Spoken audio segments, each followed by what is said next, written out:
All right, everyone, welcome. Today, we're going to jump right in and start decoding the patterns hidden inside previous year exam questions. By breaking down the logic, we can figure out the key strategies you absolutely need to boost your scores.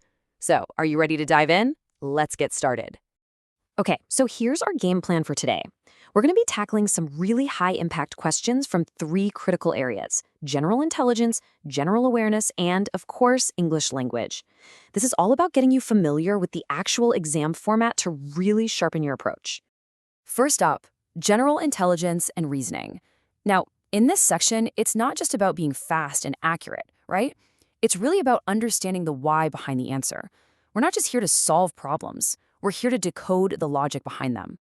So here is our first challenge for the day, a classic number series. We've got 5, 11, 23, 47, and then that tricky little question mark. What do you think the underlying pattern is here? Just take a second, look at it, and see if you can crack the code. And here's the breakdown. The logic is actually pretty straightforward once you see it.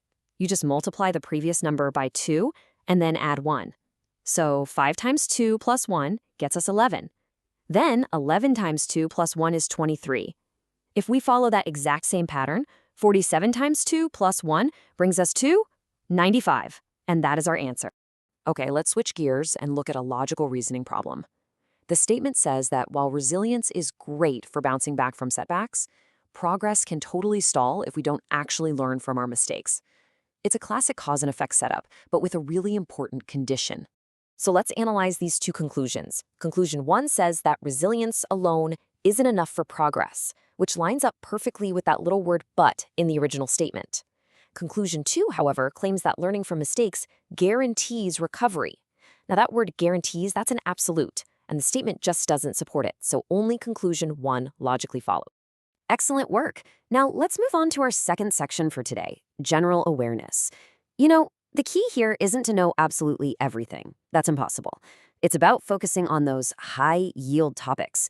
The concepts that just keep popping up on exams year after year. This is a total classic from Polity. You have to know this one. Which 2 words were added to the preamble by the 42nd Constitutional Amendment back in 1976? Make sure you pay close attention to both the amendment number and the year. They're both super crucial details. So, here's the crucial shift. The original preamble defined India as a sovereign democratic republic. But then, the 42nd Amendment came along and inserted 2 incredibly powerful words: socialist and secular. This is one of those fundamental facts you just need to lock into your memory. Now for something a bit more current, a question on the Aditya L1 mission. Okay, statement 1 is incorrect. Its job isn't to replace weather satellites. Statement 2, though, is absolutely spot on. The main goal of Aditya L1 is to watch solar activity from a very specific spot in space called Lagrange Point 1. All right, time for a quick fire round. How many players from one team are on a basketball court at any given time? The answer is 5. This is a perfect example of how a simple static GK question can be a really easy point to score on your exam. And for our final section, we're shifting over to the English language. Here, we're going to explore the power of context when it comes to vocabulary, and then really nail down an essential grammar rule that you've got to know. Okay, so here we've got a closed test passage. The key to solving this kind of thing is to first understand the main theme, the whole vibe of the passage.